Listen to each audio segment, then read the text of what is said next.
நம்ம இன்னைக்கு என்ன பார்க்க போறோம்னா விஜயோடைய கட்சி கழகத்துடைய பொதுக்குழு கூட்டம் முதல் முறையாக நடைபெற்றுங்க. அந்த பொதுக்கூட்டத்தில் நீங்கள் பார்த்தீங்கன்னா எக்கச்சக்கமான சுவாரஸ்யமான நியூஸ்கள் நடைபெற்றிருக்குங்க. அது மட்டும் இல்லாமல் பொதுச் செயலாளர், ரசிகர்கள், தொண்டர் இந்த மாதிரிப்பட்ட சின்ன சின்ன பதவியில் இருக்கிறவங்களுக்கு மட்டுமே அனுமதி வழங்கப்பட்டிருந்தாங்க. மெயினாக பார்த்தீங்கன்னா பெண்களை மையமாக வச்சு தான் அந்த ப்ரோக்ராமே நடத்தப்பட்டிருந்தாங்க.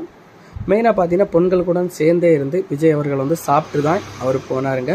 ஆனால் அவர் ஃபுல்லாக சாப்பிட்டாரே இல்லைன்னு தெரிலங்க. அவருக்கு வயத்துக்கு தேவையான அளவு அவர் சாப்பிட்டுட்டு போயிருந்தாருங்க.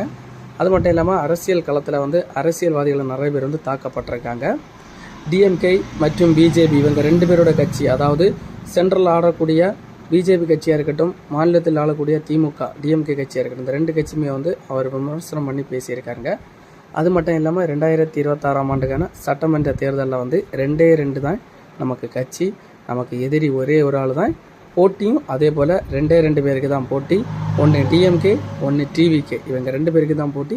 இடையில இருக்கிற எந்த கட்சிக்குமே போட்டிகள் கிடையாது அப்படின்னு அவர் ஆரவாரமான அவருக்கு பேச்சுக்கு அவருடைய, அதாவது டிவிகே தொண்டர்கள் கைதட்டி குஸ்டானம் பட்டினாலுமே எதிர்கட்சிகள் நிறைய பேர் சிரிச்சு கொண்டு நிறைய விமர்சனங்கள் பண்ணியிருந்தாங்க. டிஎம்கே எதிரான கட்சிகள் நிறைய பேர் சொல்லியிருந்தாங்க. 2 வயசு குழந்தைய மாதிரி அவருடைய பேச்சு இருக்குது. படத்தோடைய கான்செப்டில் மையமாக வச்சு பேசக்கூடாதுன்னு சொல்லியிருந்தாங்க. அதே போல் அண்ணாமலை அதே மாதிரி தான் சொல்லியிருந்தாங்க. படத்தில் உள்ள டைலாக்கை மையமாக பேசி ஒரு இதுவுமே ஒன்றும் ஆக போகிறது கிடையாதுங்க. களத்தில் சந்திக்கணும், எதுவாக இருந்தாலும் என்ன பிரச்சனையாக இருந்தாலும் சரிதாங்க. அரசியல்னாலே மேடை பேச்சு மட்டும் கிடையாதுங்க. களத்தில் இறங்கி மக்களுக்கு தேவையானதை நேரில் நின்று செஞ்சால் மட்டும்தான் அந்த தலைவனை மக்கள் எப்போவுமே மனசில் வச்சுருப்பாங்க. மற்றபடி நீங்கள் பார்த்தீங்கன்னா ஓட்டு போடுற நேரத்தில் பார்த்தீங்கன்னா அந்த ரசிகர் தான் ஞாபகத்தில் வருமே தவிர அவர் மக்கள் பணி என்ன செஞ்சார் அப்படின்னு சொல்லிட்டு ஞாபகம் வராதுங்க. அதனால் பிஜேபி சார்பில் அண்ணாமலை அவர்கள் என்ன சொல்லியிருந்தாங்கன்னா, மக்கள் பணியில் இறங்கி அவரோட கொள்கையை கரெக்டாக அவர் பண்ணிட்டாருன்னா அவர் ஓகே தாங்க அப்படின்னு அவருமே சொல்லியிருக்காருங்க.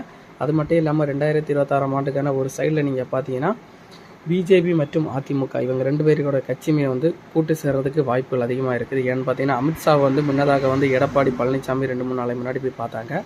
அதனைத் தொடர்ந்து எடப்பாடி பழனிசாமி போயிட்டு வந்த பிறகு அண்ணாமலை போய் அமித்ஷாவை மீட் பண்ணியிருக்காங்க. ரெண்டு பேருமே கூட்டணி குறித்தான பேச்சாக தாங்க இருக்கும். இது வரைக்குமே ப்ரெஸ் மீட்லேயோ சோசியல் மீடியாவில் எந்த ஒரு தகவலுமே தற்போதைக்கு வரைக்கும் வரலன்னு தாங்க நம்ம ஒரு பக்கம் சொல்லி ஆகணும்.